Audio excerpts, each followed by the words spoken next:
Tree Stuff. This is Matt, and today I'm reviewing the New England Safety Blue half-inch rope. This is a 16-strand rope, so it has the usual advantages of being resistant to abrasion versus a double-strand rope.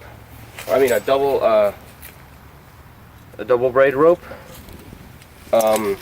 It's not too heavy actually.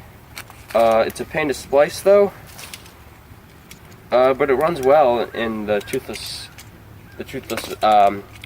Spider-Jack 3 here. If you're in the market for a half-inch rope that's 16 strand, pretty much all of it actually, and you don't plan to splice it, this is a great rope. And I'd recommend getting this or another variant like the High V, which is the same thing really, just different colors.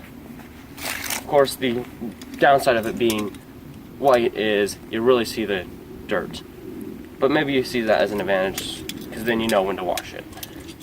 And that's my review on the New England Safety Blue.